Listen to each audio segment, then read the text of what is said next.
Buenos días. Damos comienzo acá a la segunda parte de la primera clase de géneros de bacterias que no toman la cloración de Gram. Describiremos aquí en mayor detalle a las bacterias del género Treponema y haremos una breve referencia hacia el final a las bacterias del género Leptospira. Hasta el momento habíamos descrito microorganismos, bacterias, con morfología de cocos o de bacilos, pero aquí les presento otra morfología nueva que es la morfología espiralada. Dentro de estos espirilos encontramos tres géneros que tienen importancia médica, que son Treponema, Borrelia y Leptospira. En Argentina tiene importancia médica Treponema, básicamente Pallidum, subespecie Pallidum, porque es el agente causal de la sífilis, y Leptospira interrogans, que es el agente causal de una enfermedad denominada leptospirosis. Otras especies y géneros que tienen importancia médica son las otras subespecies de Treponema pallidum, como las subespecies Endemicum opertenue, Treponema carateum o las borrelias, que causan distintas enfermedades. Pero no vamos a hacer hincapié en estas otras especies porque ninguna de estas en principio causan enfermedad en la República Argentina. No obstante ello, las características generales morfológicas son comunes a lo que vamos a describir ahora para Treponema y para Leptospira.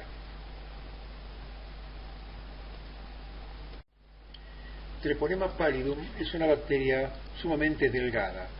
El diámetro de su sección es de nada más que 0,1 a 0,2 micrones.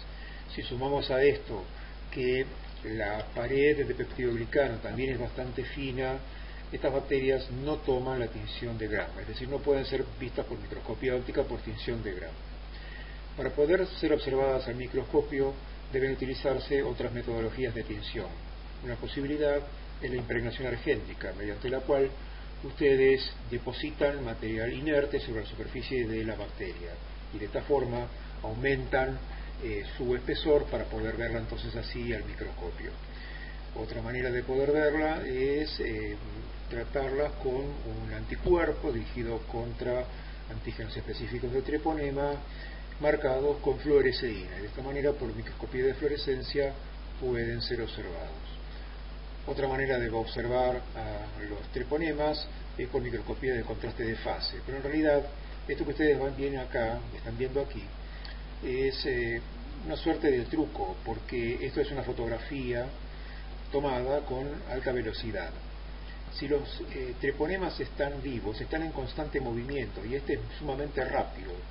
Cuando esto ocurre, ustedes prácticamente no ven a los treponemas, sino que lo que ven es mucho movimiento browniano en el preparado y no pueden realmente ver al treponema. Solamente lo verán si los treponemas están muertos, pero si no, fíjense como hay algunos que están completamente arqueados y otros rectos porque están en permanente movimiento.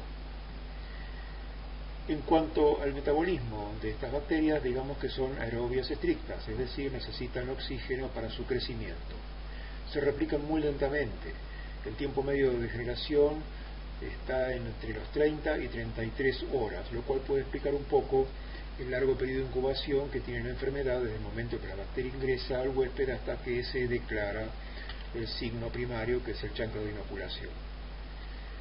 Estas bacterias no pueden cultivarse in vitro, es decir, por mucho que ustedes siembren en cualquier medio sofisticado de laboratorio, nunca van a lograr que la bacteria se replique in vitro. De esta manera, para poder ustedes conseguir tener grandes cantidades de treponema para, por ejemplo, extracción de proteínas, para producción de antígenos, etcétera, necesariamente tienen que propagarla en conejo, y esto se hace por inoculación en testículo. Esta es la manera en que se pueden obtener cantidades apreciables de treponema.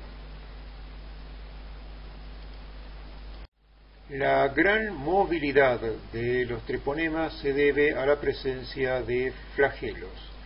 A diferencia de los flagelos de otros microorganismos, de los bacilos, gram negativos, etc., en donde los flagelos están adosados a las envolturas y están orientados hacia el exterior, aquí los flagelos están firmemente anclados a ambos extremos de la bacteria y la recorren a lo largo de toda su longitud.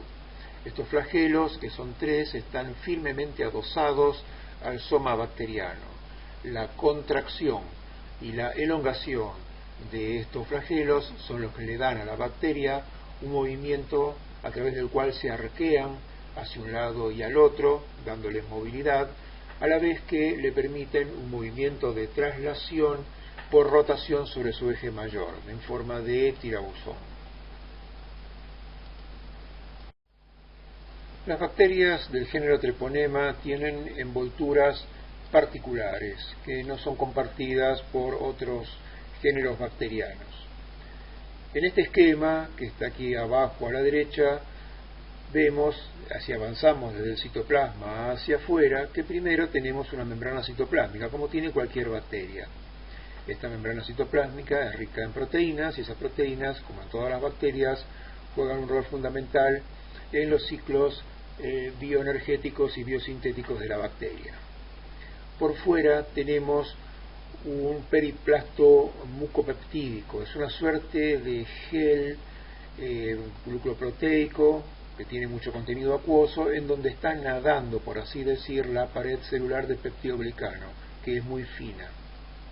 Por encima de este periplasto mucopeptídico tenemos una membrana lipoproteica, que es una membrana, una bicapa lipídica asimétrica, con fosfolípidos hacia su interior y con algunos fosfolípidos y mucha cantidad de una suerte de lipopolisacárido, pero que no tiene actividad tóxica. Por fuera tenemos una capa anfolítica externa. Esta capa anfolítica externa está básicamente compuesta por lípidos del huésped.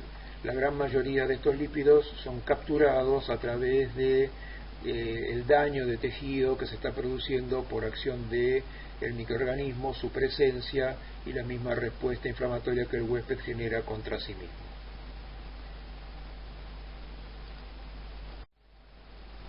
En cuanto al contenido proteico de Treponema pallidum, veamos lo siguiente. Muchas de las proteínas que forman el aparato biosintético o el aparato bioenergético de la bacteria están constituyendo parte de esta membrana citoplásmica. Esto ocurre en todas las bacterias, esto es así. En lo que es la membrana lipoproteica, esta que está más hacia el exterior, ahí tenemos otras proteínas.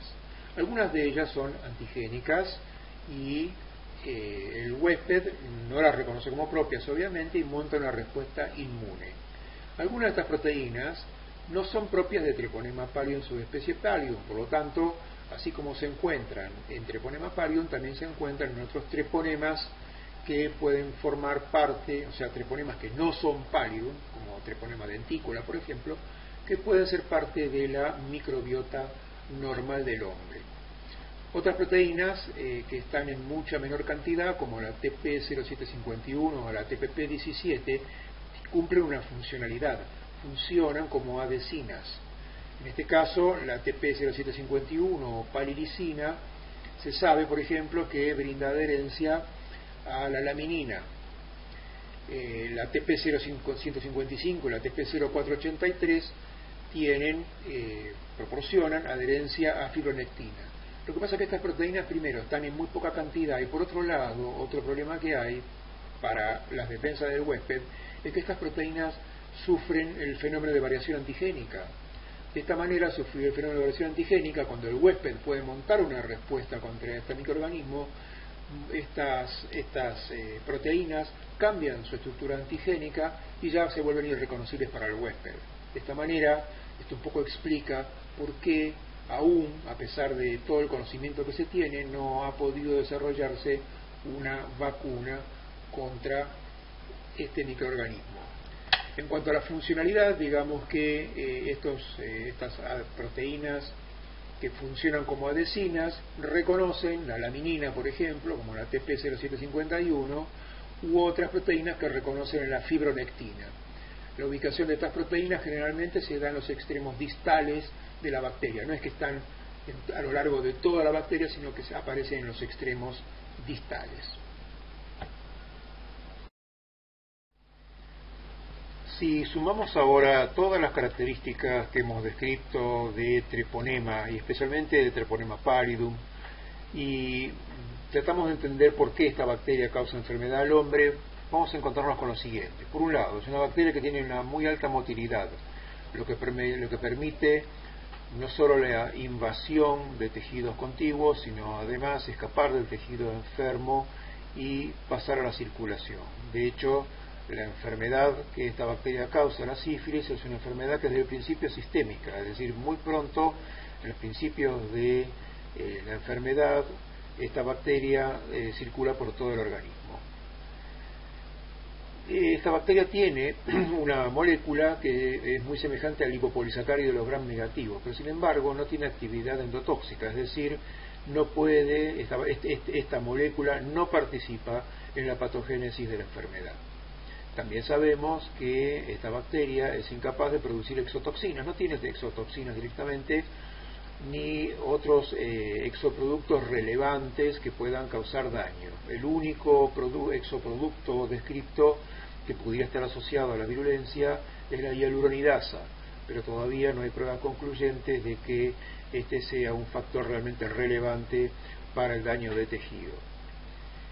Sí existen factores que son propios del soma bacteriano que juegan rol de adhesinas y que son muy relevantes.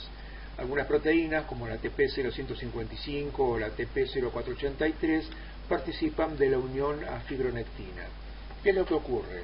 Cuando estas adhesinas que se encuentran en los extremos apicales de la bacteria se unen a la fibronectina y en el interior de los vasos, se produce por parte de las células que tapizan los vasos la expresión de una molécula de superficie que es ICAM1.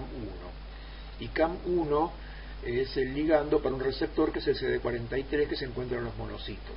Lo que se produce entonces es el marginamiento de estos monocitos que se adhieren a las paredes de los vasos y van reduciendo así su luz hasta un punto tal en que esta reducción de la luz hace que la circulación se vea prácticamente impedida.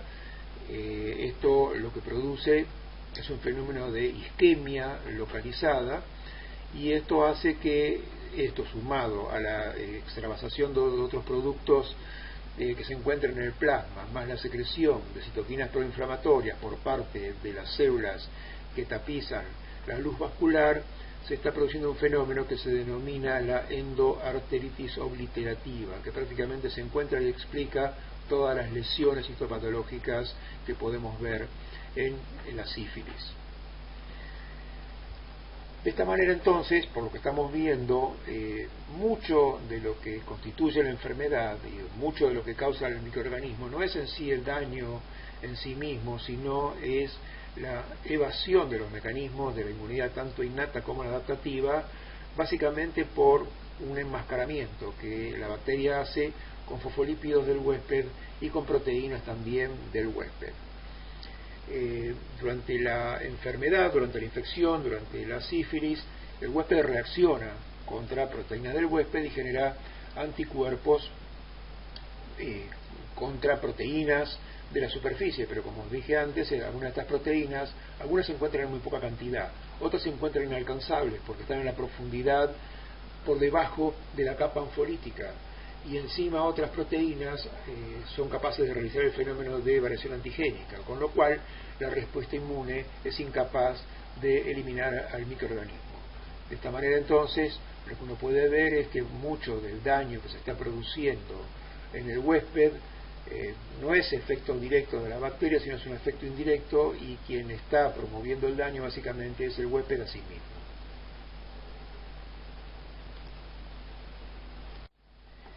Veamos ahora qué ocurre cuando la bacteria ingresa al huésped sano. Primero entonces debe haber un contacto íntimo, un contacto sexual que permita que la bacteria pase del individuo enfermo, que tiene lesiones que contienen a la bacteria, al individuo sano. Durante el acto sexual es muy común que los epitelios sufran microabrasiones. A través de estas microabrasiones la bacteria entonces puede penetrar al epitelio sano. Una vez que ingresa, la bacteria comienza rápidamente su replicación. a medida que la bacteria va replicándose, va interaccionando con células que están presentes en ese lugar, y se produce la liberación de factores quimiotácticos, que básicamente son factores quimiotácticos para células mononucleares. Es decir, aquí no se produce la migración de leucocitos polimorfonucleares, por lo que esto no va a ser una lesión purulenta, ¿no? Aquí no va a haber pus. La bacteria se sigue multiplicando rápidamente, y a medida que esto va ocurriendo, comienza en algún momento a escapar de este sitio, en donde también se va produciendo la necrosis y se va ampliando el tamaño de esta lesión. Van pasando los días, esta lesión, este centro comienza a sufrir necrosis, los bordes de lo que va a ser la lesión incipiente comienzan a elevarse, y va a llegar un momento que puede ser tan rápido como los 3 días, y esto se ha visto en individuos, por ejemplo, que sufren SIDA, o tan largo como 90 días, como se ha llegado a registrar en algunos individuos. Pasado ese periodo se hace manifiesta, se presenta la lesión característica de la sífilis primaria. A esta lesión se la denomina el chancro de inoculación. Al cabo entonces de un periodo de incubación, como indiqué antes, de tan poco como 3 días, como tan prolongadamente como 90 días, aparece la lesión primaria que caracteriza a la sífilis. Esto es el chancro de inoculación. Este chancro tiene una característica, y que es indoloro, es decir, en el paciente masculino puede observarse, y esto es lo que permite quizás el diagnóstico en la etapa primaria, pero debe poder verse el chancro, porque de otra manera, al ser indoloro, el individuo no sabe de su presencia. El problema no es el paciente masculino, sino la paciente femenina, porque al ser el chancro indoloro y poder estar ubicado profundamente dentro del tracto genital, su observación es muy difícil. Por supuesto que uno puede imaginarse que el contacto sexual entre tejido infectado y tejido sano puede ocurrir de diversas maneras, y por eso no debe extrañarse la aparición de chancros en otros lugares que no necesariamente son los órganos sexuales. A continuación de esta etapa en donde aparece este chancro primario, que va a curar espontáneamente en el paciente sin tratamiento, prosiguen luego etapas de la enfermedad que son características, que se denominan sífilis secundaria o sífilis terciaria. Todo esto ocurre en ausencia de tratamiento. No vamos a profundizar más en aspectos relacionados con la enfermedad sífilis, porque es objeto de estudio en la asignatura Microbiología 2. Las leptospiras constituyen otro género de bacterias que tienen morfología espiralada. La diferencia que tenemos acá con Treponema pallidum y otros treponemas es que básicamente este microorganismo, mientras que los treponemas son perfectamente rectos o de extremos rectos, aquí en todos los casos esta bacteria, por mucho que del soma tenga morfología rectilínea, los extremos terminan en forma de gancho o signo de interrogación. De ahí proviene el nombre que se le otorgó primariamente a la especie patógena que primero se describió, que fue interrogans. Estas bacterias, desde el punto de vista metabólico, necesitan oxígeno para crecer, así que son aerobias estrictas y pueden crecer en los medios de laboratorio, en medios enriquecidos como el medio de Fletcher. No es ya habitual, salvo algún laboratorio de referencia, hacer el cultivo de estos microorganismos, porque consume mucho tiempo y no es bueno para el diagnóstico del paciente. Estas bacterias tienen un crecimiento lento, puede demorarse hasta 12 semanas en llegar a poder ver las colonias o el desarrollo del microorganismo. La temperatura óptima de desarrollo de este microorganismo, curiosamente, no es la temperatura del huésped al que infecta y causa enfermedad, que es al hombre, sino que es una temperatura más cercana a la temperatura ambiente. Esta bacteria tiene la particularidad de que puede sobrevivir unos cuantos días en agua a pH 7, es decir, básicamente son aguas que no son aguas corrientes. El agua común de canilla tiene un pH entre 5,5 a 6, pero las aguas estancadas generalmente tienen un pH más elevado y es donde este microorganismo puede sobrevivir. Estas bacterias son sensibles a la desecación, es decir, a poco de haber sido sometidas a sequedad, esta bacteria pierde viabilidad.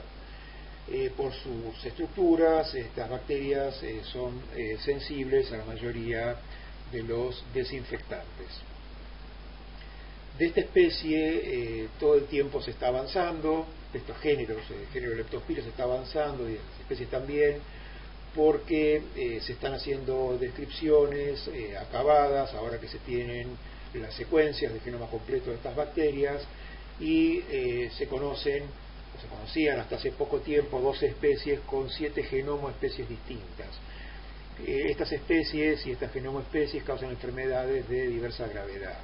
En el caso de la Leptospira interrogans, esta es la especie prevalente en el hombre, la que causa mayor problema médico, Leptospira interrogans, pero existen un montón de genomoespecies que están a su vez subclasificadas en 0 grupos y 0 variedades. Describimos a esta bacteria, este género, esta especie, Leptospira interrogans, porque es una bacteria que está presente en la Argentina y que causa enfermedad. De hecho, en el mundo entero esta enfermedad zoonótica está distribuida y se considera que es una de las más prevalentes. Al mismo tiempo, la Organización Mundial de la Salud ya hace unos años venía considerando que era una enfermedad infecciosa emergente, pero que ya está establecida al menos en Sudamérica y América Central, en donde podemos observar brotes que generalmente se dan en épocas de lluvias. Al mismo tiempo que la enfermedad se puede dar de manera epidémica en forma de brotes, también en Argentina tenemos casos esporádicos. Esta es una enfermedad que puede considerarse ocupacional, dado que uno de los reservorios para esta bacteria son los animales de consumo, es decir, estamos hablando de los bovinos, los porcinos, etc. La forma en que esta bacteria ingresa al organismo básicamente es a través de abrasiones cutáneas y a través de la conjuntiva. Lo que se ha visto es que la bacteria no ingresa por contacto interhumano, no es que un individuo enfermo le transmite la enfermedad a otro individuo, sino que la adquisición del patógeno por el huésped va a ser a través de su contacto con aguas contaminadas, con orina de animales enfermos. Nosotros en Argentina lo que observamos es que hay huéspedes permanentes en donde la bacteria está erradicada y de la cual es muy difícil erradicarla, que son los roedores. Es decir, las ratas sufren la enfermedad, no sufren la misma mortalidad, o sea, no es una enfermedad de alta mortalidad. Entonces, muchos roedores permanecen enfermos, la bacteria básicamente se radica en el tracto urinario alto y desde allí la bacteria es eliminada permanentemente por los roedores a través de su orina. De esta manera entonces, cuando el hombre se pone en contacto con orina de los roedores, ahí es donde el individuo adquiere la enfermedad. Es por eso que también debe considerarse a esta enfermedad, la leptospirosis, como una enfermedad ocupacional, porque quienes la sufren son aquellos individuos que trabajan, por ejemplo, en contacto con aguas servidas, por ejemplo, empleados de obras sanitarias o, las empresas que tratan los efluentes, o individuos que trabajan, por ejemplo, en mataderos, etc.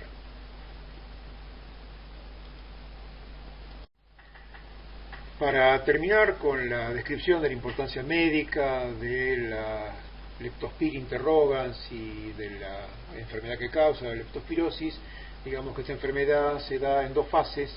Existe una fase primaria, una fase aguda o septicémica, en donde el individuo durante la primera semana lo que va a sufrir es fiebre, va a quejarse de que sufre de cefaleas, va a tener dolores musculares, mialgias, y también se puede observar inyección conjuntival.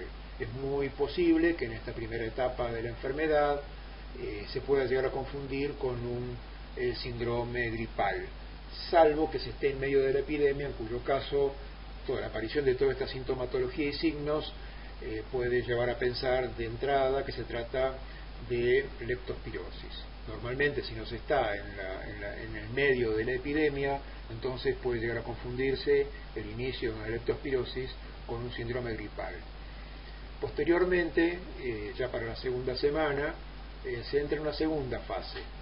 En esta segunda fase, también llamada fase secundaria o fase inmunitaria, se empiezan a ver complicaciones y que tienen que ver con fenómenos ya no debidos a la presencia de la bacteria, sino debido a la aparición de la respuesta inmune contra la bacteria.